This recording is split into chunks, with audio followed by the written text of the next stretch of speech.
दोस्तों power grid JEE जैसे exam को क्रैक करने के लिए एक प्री प्लान स्ट्रेटजी होना अत्यंत आवश्यक है। जैसा आप जानते हैं कि पावर ग्रिड जेई एग्ज़ाम में टोटल 170 प्रश्न होते हैं और समय आपको मात्र 2 घंटे मिलते हैं।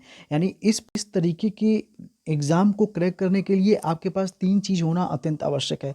पहला, आपके पास टाइमिंग यानी आपकी स्पीड काफ़ी अच्छी होनी चाहिए। दूसरा, आपका कैलकुलेशन पावर स्ट्रांग होना चाहिए और थर्ड एंड लास्ट, आपके पास प्रेजेंस ऑफ माइंड है वो काफ़ी एग्जामिनेशन हॉल में एक्टिव होना चाहिए। पावर ग्रिड के एग्जाम में कुछ क्वेश्चन ऐसे एग्जामिनर के द्वारा जानबूझ के डाले जाते हैं जो टाइम को कंज्यूम करते हो। अभी मैं 17 अक्टूबर 2020 का पेपर आपके सामने आऊंगा, भी उसका एनालिसिस हम लोग करेंगे। उसमें हम लोग देखेंगे कि कुछ ऐसे प्रश्न जानबूझ करके डाले गए थे जिसमें स्टूडेंट का टाइम उसमें लॉस हो। तो ऐसे प्रश्न को आप बिल्कुल स्किप करना ही पड़ेगा आपको, तभी आप 170 क्वेश्चन को अटेम्प्ट कर पाएंगे।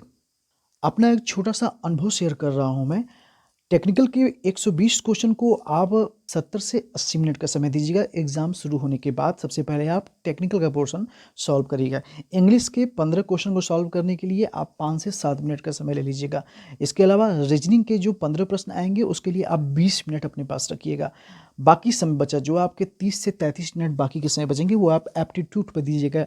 क्वांटिटेटिव एप्टीट्यूड के क्वेश्चन पावर ग्रिड में लेंदी पूछे जाते हैं, ये आप सब जानते होंगे। अब आइए बात करते हैं 17 अक्टूबर 2020 के पेपर में किन महत्वपूर्ण टॉपिक से क्वेश्चन आए थे। सबसे पहले आप ये जानिए कि पावर ग्रिड का एग्जाम जो 17 अक्टूबर 2020 को कराया गया था उसमें कुल 33 न्यूमेरिकल के क्वेश्चन थे। इसके अलावा 15 रीजनिंग के प्रश्न थे और क्वांटिटेटिव एप्टीट्यूड के 20 प्रश्न थे ही। इलेक्ट्रोमैग्नेटिज्म से इसमें 1 या 2 प्रश्न थे। स्टेपर मोटर से प्रश्न काफ़ी दिए हुए थे। इसमें फार्मूला जो होता है स्टेपर मोटर का 2 या 3, उसे आप एक बार देख कर रिवाइज कर लीजिएगा। बेसिकली इसमें जो स्टेप एंगल पूछा जाता है और शाफ्ट का स्पीड पूछा जाता है वो वाला फार्मूला इसमें दिया गया था। एचवीडीसी लाइन से 1 या 2 प्रश्न इसमें थे और डिग्री सेंटीग्रेड और फ़ारेनहाइट में जो रिलेशन पे होता है फार्मूला C/5 = F-32/9 वाला फार्मूला, इससे एक प्रश्न दिया हुआ था। इसके अलावा अर्थिंग से प्रश्न थे।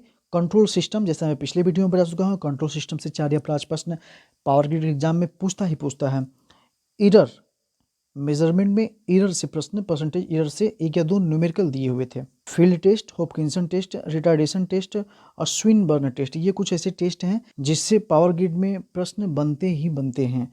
अब आइए 17 अक्टूबर को जो पेपर कराया गया था उसके कुछ इंपॉर्टेंट क्वेश्चन को हम देख लेते हैं। देखिए पहला प्रश्न आप जो स्क्रीन पर देख रहे हैं, with reference to the error analysis of the control system the term acceleration error constant stand for. इसमें ये 4 ऑप्शन दिए हुए थे। Ramp error constant, step error constant, parabolic error constant और पोजीशन एरर कांस्टेंट। ये प्रश्न कंट्रोल सिस्टम से ही था। इसका सॉल्यूशन आप देख लीजिएगा यहाँ पे। स्टेप के केस में ये पोजिशनल एरर होगा, रैंप के केस में ये वेलोसिटी एरर शो करेगा और पैराबोलिक केस में ये एक्सेलरेशन एरर शो करेगा। डी टाइप के कार्ट्रेज फ्यूज का रेटिंग इन्होंने पूछा था। इसकी रेटिंग होती है 2 एम्पियर से 63 एम्पियर तक। बाकी कुछ फ्यूजों की रेटिंग आप देख रहे हैं। आप किटकैट फ्यूज की 5 एम्पियर से 3000 तक है। उसी तरह कार्ट्रेज फ्यूज, एचआरसी फ्यूज और डी टाइप फ्यूज का आप लोग यहाँ पे इसको देख करके रेटिंग इसकी याद कर लें। Which of the following is not a valid method of neutral grounding. इस प्रश्न का जो सही उत्तर था वो पल्स ट्रांसफार्मर ग्राउंडिंग था। इसे आप डिटेल में पढ़ लीजिएगा। एक क्रम से सॉलिड ग्राउंडिंग है पहले, उसके बाद रिएक्टेंस ग्राउंडिंग है और ये पल्स ट्रांसफार्मर ग्राउंडिंग करके यहाँ पे है। टर्बो अल्टरनेटर से एक प्रश्न दिया हुआ था। The only promising solution of feeding the field winding of large turbo alternator. इस प्रश्न का जो सही उत्तर है वो ब्रशलेस एक्साइटेशन सिस्टम था। एक प्रश्न कैलिब्रेशन वैक्यूम से था। The primary standard for calibrating vacuum is, इसका सही उत्तर था MC लियोट गैस।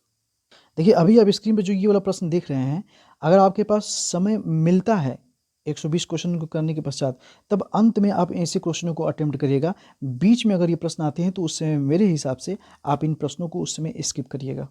जैसे मैंने बताया कि स्टेपर मोटर से 2 या 3 क्वेश्चन थे। देखिए एक न्यूमेरिकल आपके सामने है। इसमें पूछा गया है number of step requires. Generally ये शाफ्ट स्पीड वाला फार्मूला जो उसमें लगता है, यानी N = βF/360। सही उत्तर इस क्वेश्चन का 3600 होगा। देखिए एक और न्यूमेरिकल आपके सामने है। ये भी दिखने में काफ़ी लेंदी है, स्पीड अच्छी है, कैलकुलेशन अच्छा है, तभी आप इस क्वेश्चन को अटेम्प्ट करिएगा। अदरवाइज मेरे हिसाब से इस प्रश्न को भी आप स्किप कर सकते हैं। इस प्रश्न में बेसिकली पूछा था उसने रिएक्टेंस, इंडक्टिव रिएक्टेंस की वैल्यू, जबकि इस प्रश्न में उन्होंने पीटरसन कॉइल को इनडायरेक्टली दिया हुआ है। पीटरसन कॉइल का मैंने आपको फार्मूला बताया था XC = 1/3 ओमेगा सी। आप यहाँ पे इस फार्मूले को यूज करके इसका आंसर ला सकते हैं। कैलकुलेशन इसका लेंथ लंबा होगा। देखिए एक प्रश्न दिया था मेश और नोड एनालिसिस वाले से, to construct the dual of a 4 mesh network how many nodes are required. इस प्रश्न का सलूशन आपके सामने ये रहा। जो आंसर होगा इस प्रश्न का, वो नोड जो आएगा वो 5 आएगा टोटल। बेसिकली इसमें जो फार्मूला यूज हो रहा है वो b - n + 1 = 9 - 1 होगा। डुअलिटी के केस में जो कंडीशन बनता है वो ये बनता है।